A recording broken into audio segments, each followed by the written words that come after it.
More insight into President Xi's trip to Europe. I'm joined by Lester Munson. He's a principal at the International Division of BGR Group, focusing on government affairs. Lester, in your eyes and according to the research of your firm, what are the highlights of this trip conducted by the Chinese president in Europe?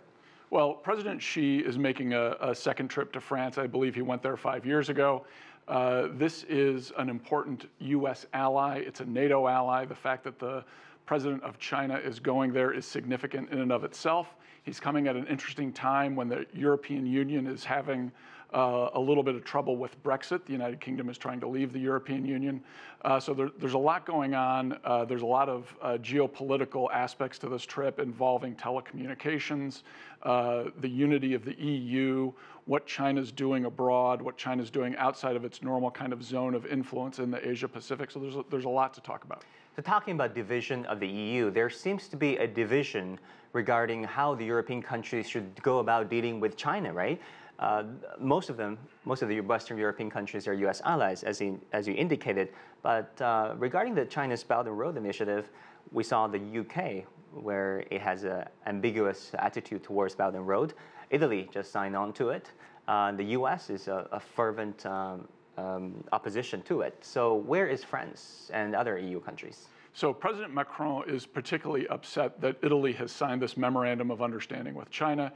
President Macron, as one of the primary leaders of the European Union, would like to see a European-wide unified approach to what China's doing. He would like to see standards set and certain restrictions set on what China can do in Europe. And I think he's very concerned that because of the relative economic weakness in Italy, that the government there has seized an opportunity that maybe they shouldn't have. What about Italy? Did that surprise you and the strategic circle here in Washington that Italy, as a good friend of the U.S. and NATO ally, signed on to China's Belt and Road Initiative? It is definitely a concern for the United States. Italy's in the G7. It's an important economy. It's an important ally in NATO. And there's no question that the U.S. national security apparatus would rather not see Italy signing this kind of deal with China. But what do you think are the rationale for the Italians to do so? Well, I think you've got a populist government in Italy that is seeking to make it look like to its voters that it's doing everything it can to improve the economy. Italy's had a tough few years economically. They're looking at this as a way to prop up the economy and make it appear to their voters that they're doing everything they can. Let's talk about China's relations with Europe. After the trade war, many observers have noted that China is making an effort to reach out to its European partners and European friends. What do you think are the opportunities in the future for China-European relations, especially with those Western European countries that are U.S. allies also?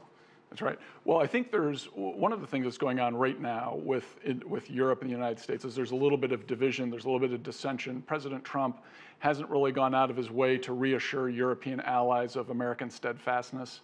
The Brexit process has been tortured and rather embarrassing for the EU and for the United Kingdom. So I think President Xi sees that he can exploit those divisions and weaknesses, at least for some short-term gain, with a MOU in Italy, and perhaps it can make it look like he's making some progress with President Macron, although I suspect at the end of the day, President Macron is going to have a fairly tough line with his visitor. Lester Munson, thank you so much for being here with us. Thanks for having me.